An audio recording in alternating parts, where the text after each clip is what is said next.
Mi pregunta es para Julio, porque Julio decía que él escribe poesía, sobre todo poesía y cuentos.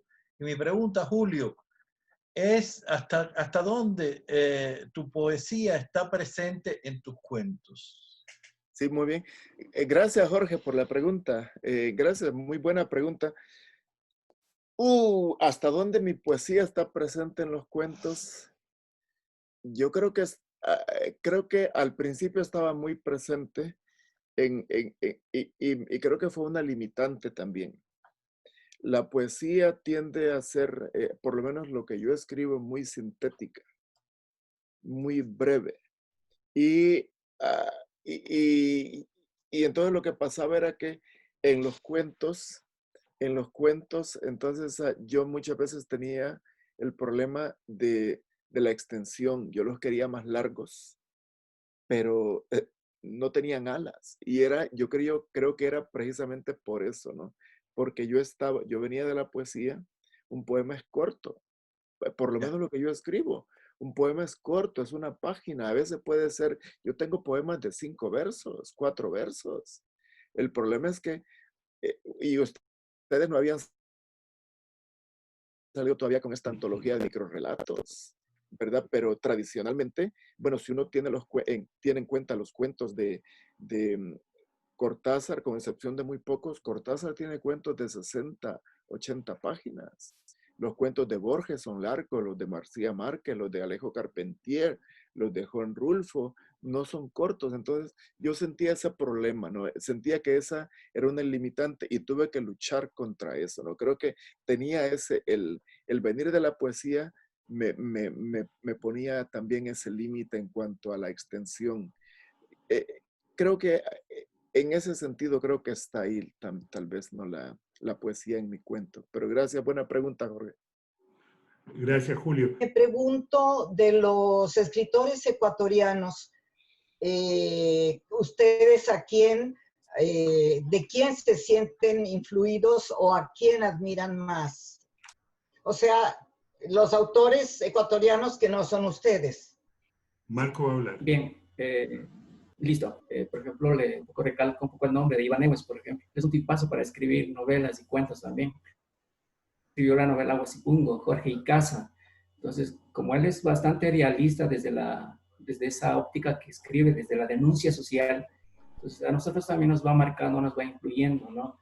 Y en cierta manera, pues lo que queremos reflejar, y justo en nuestro cuento recae eso, la influencia un poco de esos autores. Hay otros autores también, hay otros autoras, yo me olvidé de mencionar por lo menos a Edna Iturralde, por ejemplo. Ella escribe cuento infantil también. Sí, bueno, en realidad, como decía Marco, sí tenemos bastantes exponentes acá. Podemos decir, por ejemplo, Juan Lomera, Medardo Ángel Silva, que realmente el último es un gran exponente, fue un gran exponente en temas de poesía, en temas poéticos.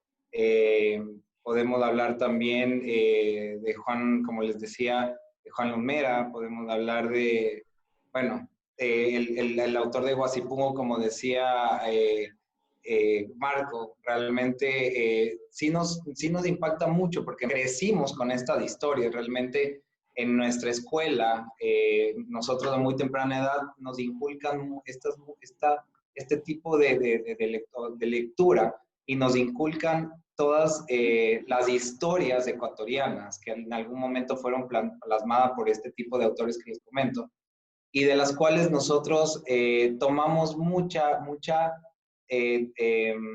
ideología, sobre todo mucho sentimiento de pertenencia aquí a Ecuador. Bien, gracias, Andrés. ¿Quieres sumar algo, Jonathan?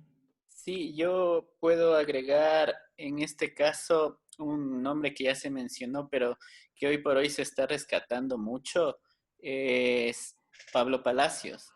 Pablo Palacios es de inicios del siglo XX y tiene una obra muy corta, pero ahora es sujeto de muchos análisis porque muchos de sus textos son como un adelanto a toda esta corriente vanguardista latinoamericana hace juegos con el lenguaje, hace juegos con las estructuras, con los tiempos. Entonces, hoy por hoy es un sujeto de muchos estudios y por parte de las personas acá. Y su obra es corta, tiene una pequeña novela y unos cuentos que quizá no llegan a más de 10.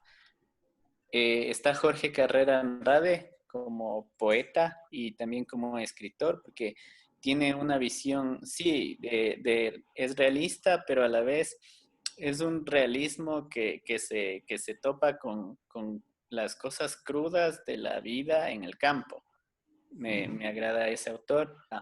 Y eso, uno disfruta mucho los textos de los que les llamaron como la generación decapitada, que son 4 poetas que con obras muy cortas, todos terminaron, me parece, no sé si todos, creo que 3 de los 4 se suicidaron, pero con una poesía romanticista muy potente y con una métrica que ahora uno puede disfrutarla muy bien. Gracias. Mi pregunta es para Jonathan, y otra vez te hago hablar, pero mi pregunta es, esta cuestión, bueno, me gusta lo que dices, ¿no? La mañana filosofía y después, bueno, cambia a otras cosas. Y en tus textos, este elemento filosófico es más un elemento discursivo en todo el texto, en el cual el texto, ya sea que discuta o que apoye cierto, digamos, discurso filosófico, o es más desde la cosmovisión de algún personaje y tienes encuentros filosóficos, por decirlo así, entre diferentes personajes. La verdad que no he intentado que aparezca un personaje filósofo y que se ponga ahí a hablar con otros de esos temas y que sea, sino más bien, digamos que la filosofía me apoya o me apoyará en el momento de elegir el tema y en el momento de ese tema darle como una discusión o hacer que el lector trate después de leer el texto, plantearse, ajá, ¿y por qué? Si eso llamamos amor, eso es amor. O sea, que se debe a esas preguntas después de ver a una persona que es muy malvada todo el tiempo y después cómo puede tener gestos o actos amorosos o humanos, como todos los tenemos, en algún instante. Entonces, no trato de mezclar los dos discursos porque sí son muy, muy distintos y tampoco me siento por el momento capaz de, como Sartre, meter un personaje ahí como en la náusea y que sea un filósofo que todo el tiempo esté divagando. No lo puedo. Y yo les quiero preguntar cuáles son entonces los dispositivos creativos para ustedes. ¿Parten de la experiencia o de las lecturas? ¿Cuál es el balance? ¿Qué los invita a escribir? ¿Qué los lleva a tener que hacerlo? ¿Sí? Usualmente son esas dos cosas. O si hay otra, ¿cuál es? Y si pueden redondear también con cuál es la trascendencia y la ambición trascendente que tienen con la literatura. ¿Hay una ambición de ese tipo o lo consideran un pasatiempo? En mi caso, los cuentos, me voy a referir a los cuentos solamente porque la antología es de cuentos en este caso, ¿no? Creo que son sobre todo, parten sobre todo de una experiencia.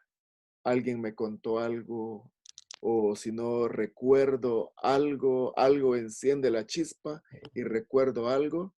Y luego digo, creo que aquí hay una semilla y puedo seguirla desarrollando. Entonces, primero está ahí. Creo que siempre mis cuentos siempre tienen ese elemento de referente real. Siempre vienen de algo que viví, que escuché, que supe, que leí en el periódico, por ejemplo, ¿no? Y a partir de ahí viene la imaginación literaria, ¿no? A disfrazarlo, a enriquecerlo, a darle sentido, porque curiosamente, ¿no? La vida como tal no tiene sentido. Los escritores tenemos que dársela, ¿no? Entonces, eso, ¿no? En cuanto a tu última pregunta, Luis, de si uno pretende o qué es lo que uno pretende o hasta dónde uno pretende llegar con la literatura, si esto es algo si esto es algo como un apostolado o algo así. Bueno, mira, se hace lo que se puede. La verdad es que se hace lo que se puede y si la vida fuera perfecta, tal vez yo me dedicaría a leer y a escribir todo el tiempo. El problema es que a cómo están las cosas, y esa es una queja para los editores, Luis incluido aquí, es que el escritor, muchas veces el escritor tiene que sacar el tiempo de donde pueda, porque en realidad el quehacer literario, yo creo que con excepción de un par de escritores hispano-canadienses, no está subsidiado por nada. Es decir, nosotros lo tenemos que subsidiar ¿de qué manera? Teniendo un trabajo durante el día. Y muchas veces escribimos en la noche cuando nos queda tiempo o los fines de semana, ¿no? Si alguien tiene una beca ahí de unos $4,000 al mes, por favor, yo le doy el número de la cuenta y me la ponen al final del mes, ¿no? Pero esa es la verdad, ¿no? Desgraciadamente, ¿no?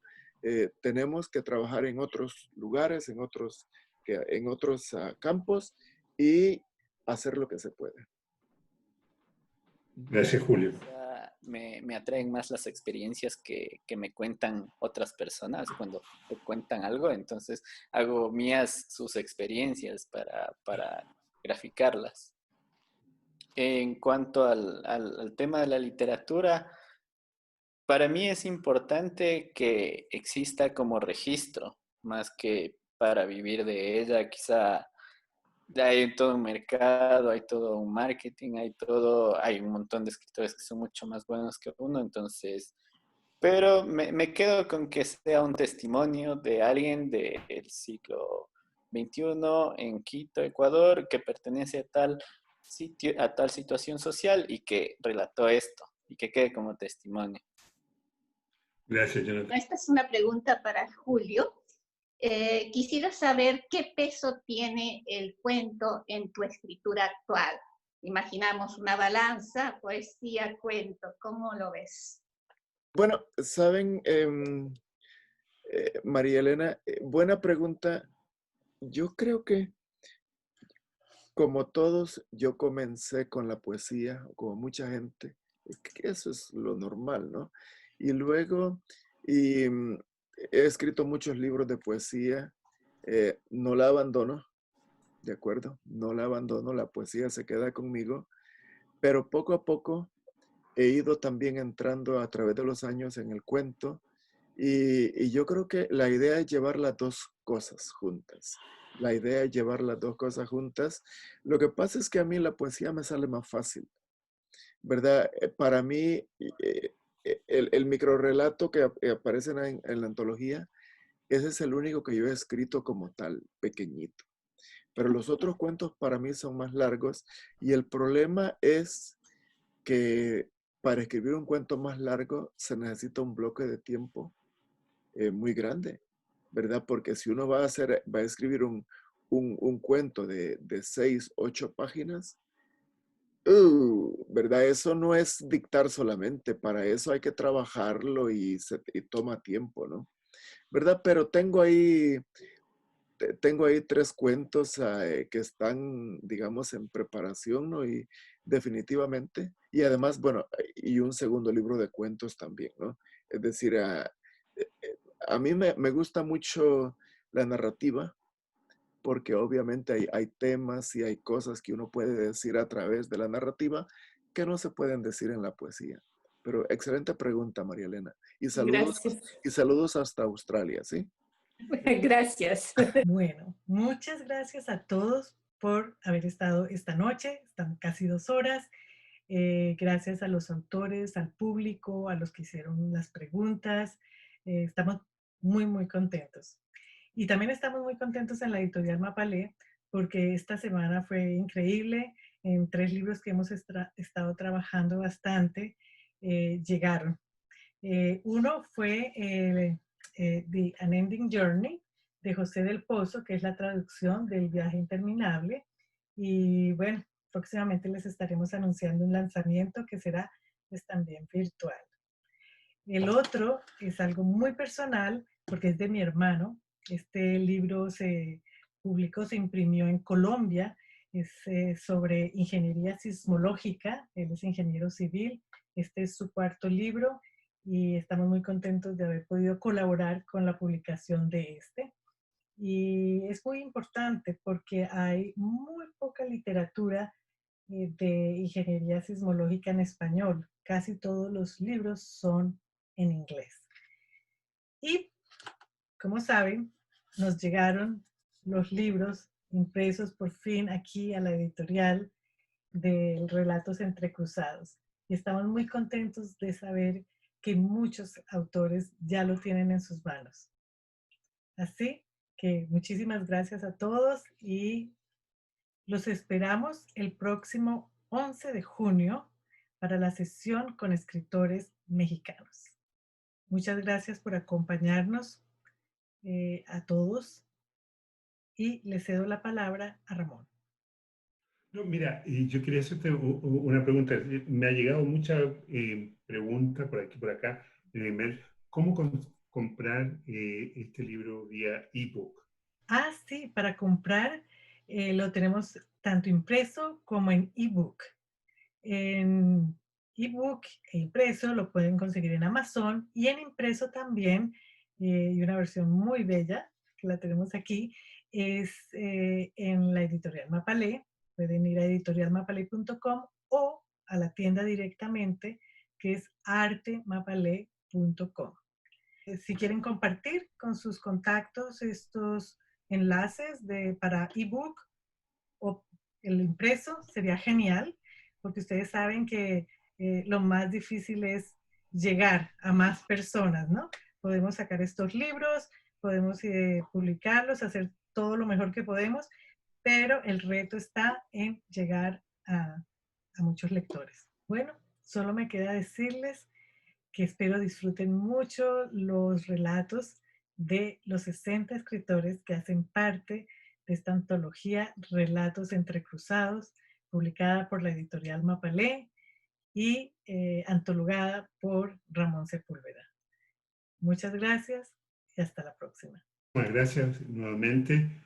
Ha sido una buena experiencia cada vez logramos conocernos un poquito más como autores, aprender qué nos inspira, qué leemos, en fin, cómo están presentes nuestras culturas a veces divididas o complementarias en nuestro trabajo. Yo creo que estamos cumpliendo con un cometido que nos hemos hecho desde un principio y todo gracias a la participación de ustedes y naturalmente gracias a la escritura que se está haciendo en estos momentos como hispano-canadiense y como literatura en español en todo el mundo, en toda Latinoamérica, por supuesto. Muchísimas gracias y me despido hasta la próxima semana. El próximo jueves a las 7. Gracias a todos.